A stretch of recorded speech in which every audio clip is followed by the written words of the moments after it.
प्रतिष्ठितमस्तु ध्यास्महव्यै नमसो वसत्य शक्तिभ्यो नमो नमः सदाशिष्टात्मचिद्व्यक्तिकारणेभ्यो नमो नमः श्रीशैवागमविष्टपे परशिवाद्यर्थस्य त्यागराते स्वव्याख्यानमहामयूखनिवहैः दीक्षाविशिष्टात्मना वन्दे घोरशिवाख्यदेशिकरविं बोधायतं सर्वदा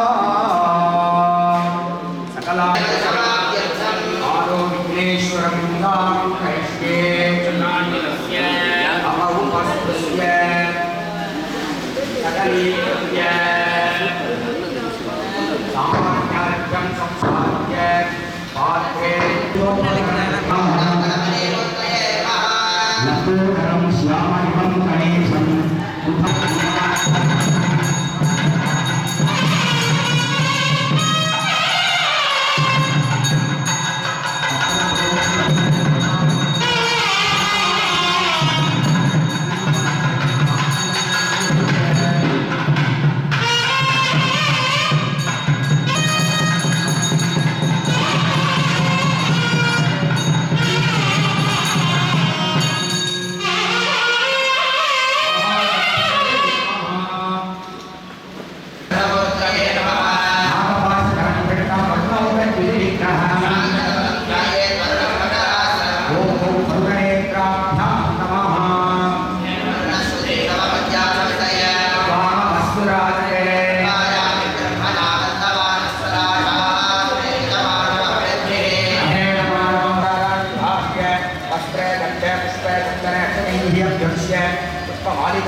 उग्ररूपं सुसंस्कृतं च ध्यायेत् वै ब्रह्मराक्षसम् अतिक्रूरमहाकायं सर्वराक्षसनायकं ब्रह्मराक्षसम् अत्युग्रं जगतां भीतिकारणम् ॐ महां ब्रह्मराक्षसाय नमः तिमूलेनावाक्य आवाहने स्थापने सन्निधाने सन्निरोधने ॐ महां ब्रह्मराक्षसाय महापाद्यं ब्रह्मराक्षसाय स्थापनीयं ब्रह्मराक्षसाय स्वाहार्घ्यं ब्रह्मराक्षसाय वंशते संपदानाच्यष्टभिः संस्कारैः संस्कृत्य धूपदीपौ दत्त्वा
Annada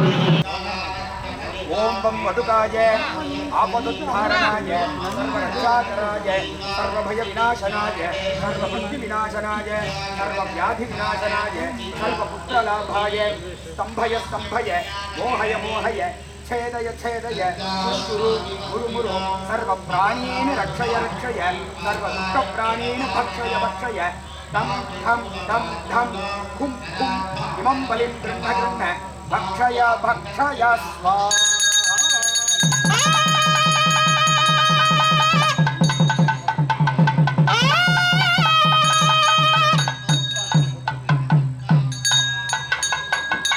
कला माला कामधुक्कामरूपिणी कला निधर्माय कला रसज्ञा रससेवधिः कुट्टानुराधना पूज्या पुष्करा पुष्करेक्षणा परज्योतिः परधाम परमात्परा पाशहस्ता पाशहस्त्री परमप्रविभेदिनी नित्यतृप्ता मणिमानसहंसिका सत्यव्रता सत्यरूपा सर्वान्तर्यामिनी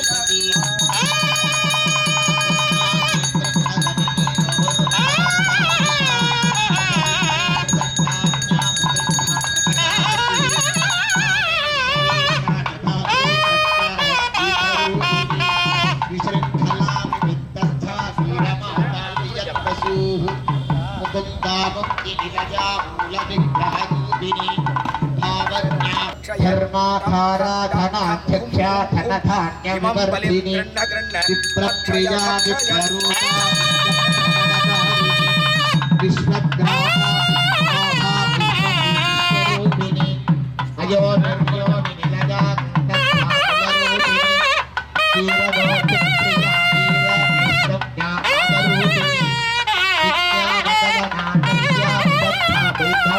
लाभाय स्तंभय स्तंभय मोहय मोहय छेदय छेदय सर्वप्राणीन् रक्षय रक्षय सर्वदुष्टप्राणीन् भक्षय भक्षय दम ठम डम ठम हुम हुम हुम इमं बलिं गृह्ण गृह्ण भक्षय भक्षय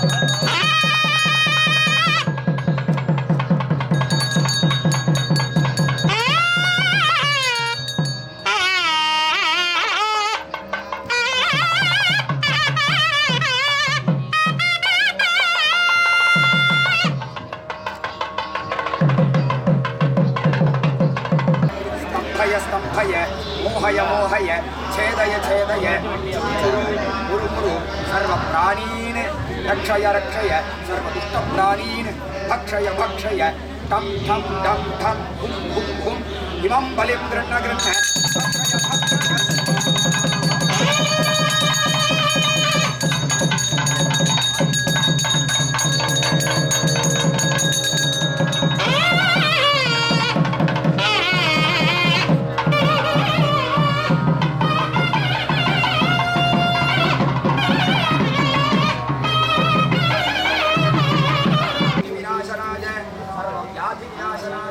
सर्वपुत्रलाभाय स्तंभय स्तंभय मोहय मोहय छेदय छेदय चुरु चुरु गुरु गुरु सर्वप्राणीन् रक्षय रक्षय सर्वदुष्टप्राणीन् भक्षय भक्षय दम ठम डम ठम हुम हुम हुम इमं बलिं गृह्ण गृह्ण भक्षय भक्षय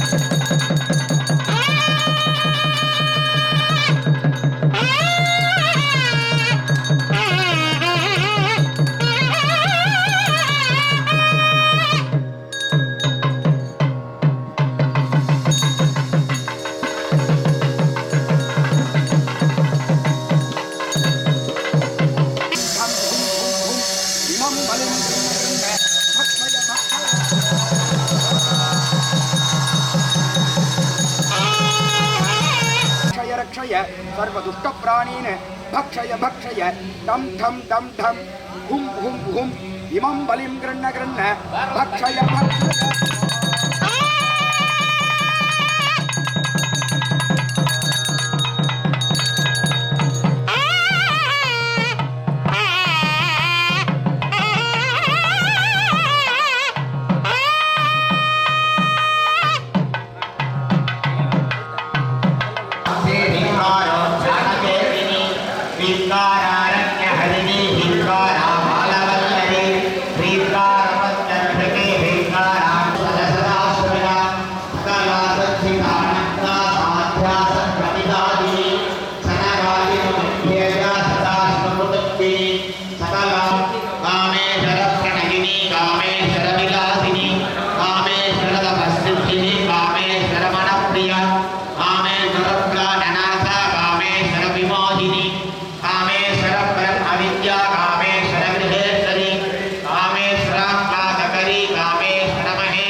லப்த போகா லப்த சுகா லப்த ஹர்ஷா வருகின்ற ஞாயிற்றுக்கிழமை என்று சீரோடும் சிறப்போடும் நடைபெற உள்ளது.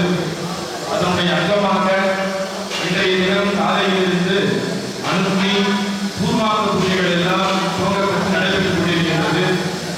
இன்றைய தினம் சாயங்காலம் 6 மணிக்கு மேலாக கிராம சாந்தி என்கின்ற ஒரு அற்புதமான நிகழ்வு நடைபெற்றுக் கொண்டிருக்கின்றது. அதனுடைய நிறைவாக பூர்ணாவதியானது இப்பொழுது நடைபெற உள்ளது. இந்த கிராம சாந்தி மிக மிக ரொம்ப முக்கியமான ஒரு நிகழ்வு. கிராமம் என்றால் அந்த இடம், சாந்தி என்றால் ஒரு அமைதியை தருவது. ஒரு இடத்துல ஏதோ ஒரு காரணங்கள்னால ஒரு அசம்பாவிதம் தொடர்ந்து நடந்துட்டே இருக்கு. எந்தவித ஒரு நல்ல நிகழ்வும் அந்த முழுமை அடைய முடியல, காரணமும் தெரியல.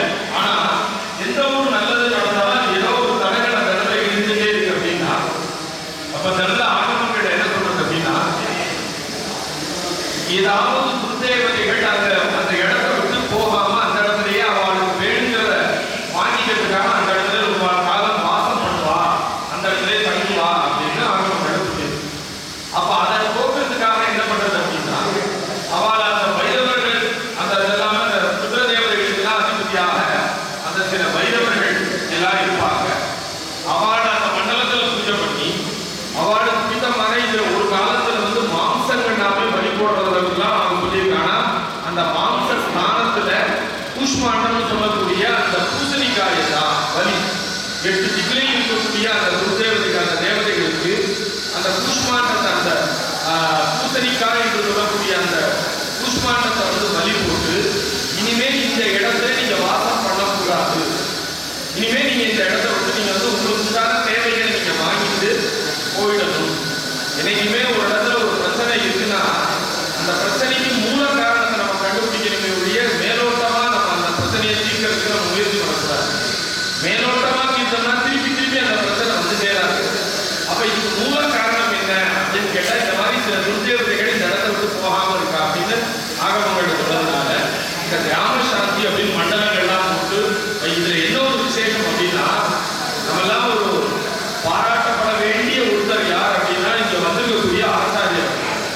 அவர் வந்து குன்றக்குடியில பரவுண்டு அவருக்கு. அது போக ஒரு அரசு ஸ்கூல்ல வந்து தமிழ் வாத்தியாராக பணியாற்றிட்டு இருக்கார். நம்ம ஆகமத்துக்கு வேண்ட ரொம்ப ஈடுபாடு உண்டு. எங்களுக்கெல்லாம் போட்டுதலுக்கும் ஒரு மரியாதைக்கும் உரிய நாங்கள்லாம் தாத்தான்னு சொல்லுவோம், வெற்றியூர் தாத்தா அப்படின்னு சொல்லுவோம். அவருடைய புதல்வர் இங்க வந்திருக்கார். இது ஏன் இந்த இடத்துல சொல்றேன்னா, இவர் வந்துட்டார் அப்படிங்கிறதுக்காக சொல்லல. இந்த கிராம சாந்தி அவரை வச்சுட்டே தான் சொல்றேன். இந்த கிராம சாந்தி யார் பண்றாளோ அவளுக்கு வந்து வைரவரோட ஒரு அனுகிரகம் இருக்கணும். வைரவரோட ஒரு ஆசீர்வாதம், வைரவரோட ஒரு அனுகிரகங்கள்லாம் இருந்தா மட்டும்தான் இந்த கிராம சாந்திகள் எல்லாம் வந்து பண்ண முடியும். அவரோட குலதெய்வம் வைரவர். அதனால இன்னைக்கு நம்ம ராமநாத சுவாமி என்னமோ அவரை வந்து நான் ஓபனா தான் பேசுறேன், நான் அவரை கூப்பிடல. ஆனா அவருடைய சொந்தக்கார ஒருத்தத்தை கேட்டு நீங்க வர முடியுமான்னு கேட்டேன். ஆனா நம்ம ராமநாத சுவாமி பாருங்க, வைரவருடைய குலதெய்வமா இருக்கக்கூடிய அவரையே வந்து இது பண்ற மாதிரி. இதுல இன்னொரு விசேஷம் என்னன்னா, திருப்பி இவரை வந்து நம்ம கும்பாபிஷேகத்துல யாரும் உட்கார வைக்க முடியாது. அந்த மாதிரி அப்ப இவருக்கு என்ன பண்றாங்க, இவர் கிராமத்துக்கே சாந்தி பண்ணியிருக்காரு. அதனால இவருக்கு வந்து மாத மரியாதைலாம் போட்டு கேவ அங்குடி என்று சொல்லக்கூடிய தங்கத்தினால மோதிரங்கள் பண்ணி போடணும். பண்ணி போட்டு இந்த மாதிரி இந்த கிராமத்துக்கு வந்து நீங்க வந்து இந்த சாந்தி வந்து இந்த பூஜையை பண்ணி கொடுத்துருக்கீங்க, உங்களுக்கு ரொம்ப சந்தோஷம் அப்படின்னு சொல்லி தேவாங்குரிய கடகம்னு சொல்லக்கூடிய அந்த தங்க சொன்னத்தினால ஆபரணங்கள்லாம் நிறைய கேட்டு அவர் நல்ல விதமா நம்ம வந்து அவர் வந்து அனுப்பிச்சிருக்கோம். திருப்பி அவரை வந்து நம்ம வந்து வேற சாதக ஆச்சாரியத்துக்கு நம்ம வந்து நம்ம கூப்பிட முடியாது. அதனால அப்பேற்பட்ட மகத்துவம் வாய்ந்தது இந்த கிராம சாந்தி. இதை மாதிரி இன்னொரு விஷயம் என்னன்னா, அவருடைய சர்மா பேரும் ராமநாதன். அது நாங்கெல்லாம் எங்க அண்ணா மாவட்டம் தான் கூப்பிடுவோம். ஆனா அவரோட சர்மாவும் ராமநாதன் இப்பதான் தெரியும். அவருடைய தாத்தா பேர் வந்து ராமநாத சர்மா, அதே ராமநாத சர்மா அப்படின்னு இருக்கிறால ஏதோ நம்ம ராமநாத சுவாமி ஆலயத்துல இன்னைக்கு இந்த கிராம சாந்தி நடக்கிறதுக்கு வந்து சுவாமி தான் அரசு பண்ணி அண்ணாவை சொல்லி கொடுத்துருக்கார். அதனால இன்னைக்கு முக்கியமாக நீங்களாம் போயிட்டு வாசமா இது போயிட்டு வந்தவா ஸ்நானம் பண்ணணும்னு சொல்லியிருக்கு. ஸ்நானம்னா குளிக்கணும், குளிச்சுட்டு எல்லா இடத்துலாம் மாற்றிட்டு தான் வரணும். அதனால வந்து காலை நெத்தியில வீட்டு முட்டு அப்படியே வர்றது அப்படி வச்சிருக்கோம். அதனால அப்படிப்பட்ட ஒரு உன்னதமான ஒரு அந்த கிராம சாந்தி இதெல்லாம் கும்பாபிஷேகம் அப்படின்னா அதுவும் புது ஆலயம் அப்படின்னாலே கண்டிப்பா இதெல்லாம் கண்டிப்பா பண்ணிதான் ஆகும். இது வந்து ஏன் நம்ம என்னைக்குமே நம்ம போற பாதை கரெக்டா இருந்ததுன்னா நம்ம மற்ற பாதைகளை பத்தி யோசிக்க தேவையே இல்லை. நம்ம போற பாதையில கரெக்டா இல்லைன்னா தான் நம்ம அடுத்த பாதையோட கம்பேர் பண்ணுவோம். நம்ம போற பாதை கிளீன் வியூ, நம்ம வியூ கரெக்டா இருக்கு அப்படிங்கும்போது நம்ம ஏன் கம்பாரிசன் மாதிரி ஒரு நோய் எதுவுமே கிடையாது நம்ம வாழ்க்கையில். நான் வந்து நல்ல விஷயங்களை கம்பேர் பண்ணிக்கலாம். இவன் என்னை விட நல்லது பண்றானே, அப்ப நான் இவனை வந்து இவனை நான் பண்ணா நான் இவனோட நல்லது பண்ணணும். அந்த மாதிரி பண்ணலாம். நல்ல விஷயங்கள்ல நல்ல முன்னேற்றத்துல கம்பேர் பண்ணிக்கலாம். ஆனா மற்ற இதுல வந்து கம்பாரிசன் கூடவே கூடாது. அதனால எதுக்காக சொல்றேன்னா, இப்ப சில கோயில் எல்லாம் நடக்கலையே, நம்ம கோயில மட்டும் நடக்குது, கண்ணனுக்கு இழுத்து பிடிச்சாருன்னு ஏன் தலையில ஆச்சரியப்படுத்த சாஸ்திரங்கள்ல என்ன சொல்லியிருக்கோ அதை வந்து இங்க கடைப்பிடிக்கும் சார். உண்மையிலேயே பரம சந்தோஷம்னா என்ன தெரியுமா? பணத்தினாலேயோ புகழ்னாலேயோ கிடையவே கிடையாது. நம்ம படிச்சதை அப்படியே அப்ளை பண்ணி பார்க்கும்போது ஒரு சந்தோஷம் ஏற்படுது. அந்த சந்தோஷத்துக்கு நிகரா நீங்க தங்க மலையே செஞ்சு கொடுத்தாலும் சந்தோஷம் வரவே வராது. என்ன படிச்சபடி வாழ்றோமா, எதை படிக்கிறோமா அதை அப்படியே நம்ம வாழ்றோமா, அதுல கிடைக்கக்கூடிய ஒரு ரியல் சாட்டிஸ்பேக்ஷன் சொல்றதுதான். நம்ம ஆத்ம திருப்தி எப்ப தெரியுமா? எனக்கு யாரு இந்த ப்ரொஃபஸர்லாம் இருக்காரு, அவருக்கு நல்லா தெரியும். நம்ம அவருக்கு மாச சம்பளம் கிரெடிட் ஆகிறத விட அவர்கிட்ட படிக்கிற ஒரு பையன் வந்து அவர் சொன்னதை புரிஞ்சுட்டு சொன்னான்னா அதுதான் ரியல் சந்தோஷம் இல்லையா? இல்ல வேற சம்பளம் தான் அப்படின்னு சொல்ல முடியாது. அதே மாதிரி எந்த ஒரு வேலையுமே நம்ம டெடிகேட்டா பண்ணும்போது சில சடங்குகள் வரதான். ஆனா நம்ம இதெல்லாம் ஒரு அடையாளம். ஒரு செயல் நல்லா போயிட்டு இருக்கனால என்ன தெரியும் அடையாளம்? கண்டிப்பா ராமநாத சுவாமி இடம் கொடுத்திருக்காரு, அவ்வளவுதான். ராமநாத சுவாமி இடம் கொடுத்ததுனால மட்டும்தான் இது எல்லாமே பாசிபிள். ராமநாத சுவாமி இடம் கொடுக்கல அப்படின்னா, பரமசிவன் இடம் கொடுக்கல அப்படின்னா இது எல்லாமே பாசிபிள். நான் இங்க உட்கார்ந்து இருக்கிறதோ நீங்க இங்க கேட்டு இருக்கிறதோ இது எல்லாமே கிடையாது. அதனாலதான் அவன் அருளானே, அவன் தாழ் வணங்கின்னு அருளான சுவாமியை நினைக்கிறதுக்கு கூட நம்ம சுவாமியோட அனுகிரகம் இருக்கணும். சுவாமியோட அனுகிரகம் இல்லைன்னா ஒரு நாளைக்கு வாயில இருந்து எத்தனையோ பேர் வருது. அப்ப சுவாமியோட பேர் வரணும்னா சுவாமி நினைச்சாக்கா அவர் பேர் வாயில, சுவாமி நினைச்ச இருந்தாக்கா நான் இங்க உட்கார. அதனாலதான் நான் முதல்ல சொன்னதையும் இப்படிதான் சொல்றேன், எப்பயும் அதுதான். இந்த கும்பாபிஷேகத்துக்கு முதல் சர்வசாதகம் யாருன்னா ராமநாத சுவாமி தான். நம்மெல்லாம் சும்மா ஒரு டூல்ஸ், நம்மெல்லாம் ஒரு கருவி தான். ஒரிஜினல் சர்வசாதகம் உண்மையான சர்வசாதகம் யாருன்னா பர்வதவர்த்தினி அம்மா புராணவர் ராமநாத சுவாமி தான் ஒரிஜினல் சர்வசாதகம். அவர் என்ன நினைச்சாரோ அதை அப்படி நடந்தது. அதெல்லாம் நம்ம அப்படியே அக்செப்ட் பண்ணிட்டு அப்படி போயிட்டு இதுதான். அதனால மற்ற கும்பாபிஷேகத்தில் நடக்கல, நம்ம கும்பாபிஷேகத்தில் நடக்குது, அப்ப இது வந்து காஸ்ட் ஆஃப் வைஸ் அப்படிலாம் நம்ம பார்க்கவே கூடாது. நம்ம இந்த கோயில் சாஸ்திரப்படி அமைந்திருக்கு, சாஸ்திரப்படி நம்ம பண்ணணும், பண்ண வேண்டியது நம்மளுடைய ஒரு கடமை. கடமை வேறு, கடன் வேறு. கடனை தள்ளி போடலாம், கடமையை தள்ளி போட முடியாது. அதனால சாஸ்திரப்படி சுவாமிக்கு பண்றது என் கடன் பணி செய்து கிடப்பது தான் சொன்னார். என் கடமை பணி செய்து கிடப்பது சொன்னார். அதனால நம்ம சுவாமிக்கு பண்றது கடன், அதனால அவருக்கு பண்ணிடும். அதனால இந்த கும்பாபிஷேகம் நல்ல விதமா அவர் என்ன ஆசைப்பட்டாரோ அதுபடியே நடந்திருக்கு. அதனாலதான் இந்த கிராம சாந்தி பூஜைகள்லாம் நடந்திருக்கு. நாளைக்கு சாயங்காலமும் இதே மாதிரி இன்னொன்று பிரவேச பலின்னு சொல்லக்கூடிய அதுவும் ஒரு அற்புதமான ஒரு நிகழ்வு. இப்ப வந்து நம்ம பொதுவா வந்து அந்த பைரவருக்கு வந்து பலி போட்டோம். நாளைக்கு ஒவ்வொரு இடத்துலையும் எப்படி நல்ல தேவதைகள் வாசம் பண்றாங்களோ அதே போல துர்தேவதைகளும் வாசம் பண்ணுவான். இப்ப கிழக்கு திசைக்கு இந்திரன் அதிபதினா இந்திரன் இருப்பான். இந்திரன் அதே திசையில ராட்சசன் பிசாசன் அந்த தேவதையும் இருக்கும், அந்த தேவதையும் இருக்கும். அப்ப நம்ம அவளுக்கெல்லாம் தனியா என்ன பண்ணணும்னா அவளுக்கு தனியா நைவேத்தியம் இதெல்லாம் போட்டு மண்டலங்கள்லாம் நாளைக்கு சொல்லுவா. சுற்றி வர இந்த கோயிலை சுற்றி ஒரு 8 மண்டலம் 9 மண்டலம் போடுவா. போட்டு அந்த வந்து அந்த தேவதையை ஆவாகனம் பண்ணி அவளுக்கு பலி இல்லாம தூக்கி போட்டுட்டு அதுக்கப்புறம் அவளை போட்டு ஒவ்வொருத்தரும் ஒவ்வொரு இடத்துல வாசம் பண்ணுவான். இந்த கெட்ட தேவதையோட சுபாவம் என்னன்னா தனக்கு ஒரு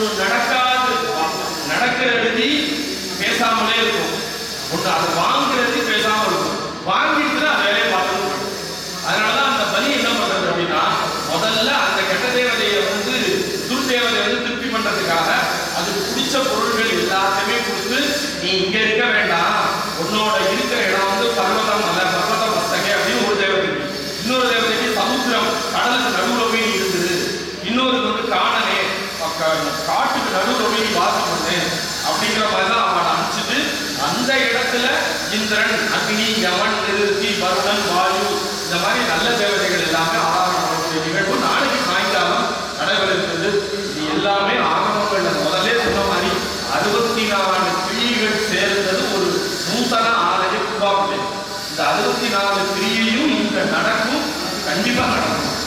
அதனால அப்பேற்பட்ட கும்பாபிஷேகத்தை நம்ம எல்லாரும் சேர்ந்து வந்து நடத்தி நம்ம அந்த பர்வதவரத்தில் உள்ள நம்ம ராமநாத சுவாமியுடைய அருளை பற்றி பேராளர் பெருமாளுடைய மாதிரி இப்பொழுது கிராம சாந்தியினுடைய பூர்ணாவதி வைப்போம். அதுக்கப்புறம் வந்து தீபாராதனை உபசாரங்கள் தான் மங்களவாசம்.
Thank you.